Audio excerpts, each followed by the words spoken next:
The Arks have returned to Earth, the element is purged, and our world begins anew.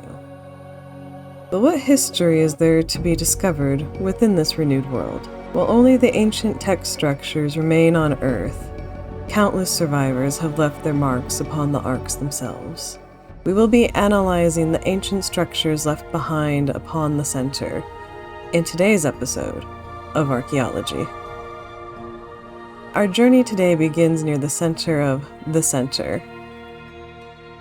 Looking first at these pillars that appear to be supporting the cliff faces, it is very reminiscent of the Ellora caves once found in India. However, the cut stone seems more akin to the underground city of Narus, with arches that appear to be more Roman in design. As the Ark's overseer could clone survivors from anywhere in Earth's history, it is likely these structures were a multicultural effort.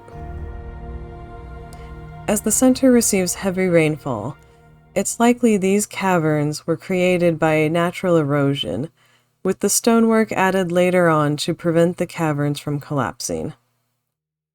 Regardless of who made these structures, or why, they are the most common ruins throughout the center.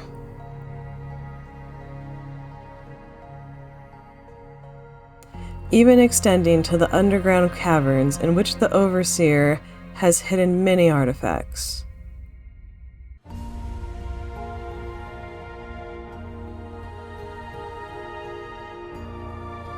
We are still researching whether these structures were built underground or sunk by an overseer who felt the civilization had advanced too quickly. The same could be asked for the underwater ruins. However, we've yet to unearth any evidence that would indicate this lost civilization had the technology to dive so deeply.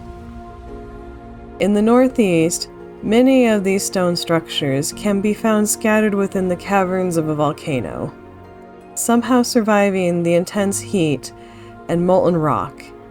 It is unlikely these structures were created while the volcano was active, but rather destroyed when the volcano formed, leaving only a few remnants of this once great civilization. While most ruins on the center appear to be cut from the same type of stone, there is one outlier. To the east, over the edge of the world, upon a shelf in the cliff face, we find a structure that appears to have been carved out of an ice-like crystal. Despite its uncommon material, its design is very similar to other ruins upon the center.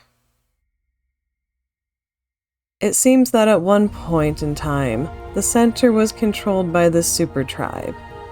Whether their reign over the Ark was ended by the overseer or a more advanced tribe has yet to be confirmed. However, our evidence thus far points to the former. Despite the hold this civilization once held over the center, there is evidence of one other civilization. After obtaining the proper artifacts, we can see that the overseer has repurposed a small Asian village to its guardian's arena. How these beautiful buildings have managed to survive the onslaught of the brood mother Megapithecus is just another of the Ark's great mysteries. The center, like so many Arks, is truly a testament to humankind's will to survive. No matter what odds we face, even ones we've brought about ourselves, we will find a way to persevere. As our world grows and life spreads, so too will humanity once more. And with the hope that we learned from the past, we will continue to explore it and build for our future. I hope you have enjoyed this week's episode of Archaeology, and we ask that you tune in next time, as our team will be braving the harsh conditions of scorched earth, as we explore the desert ruins left behind by past civilizations. Stay brave, survivors, and keep on making history.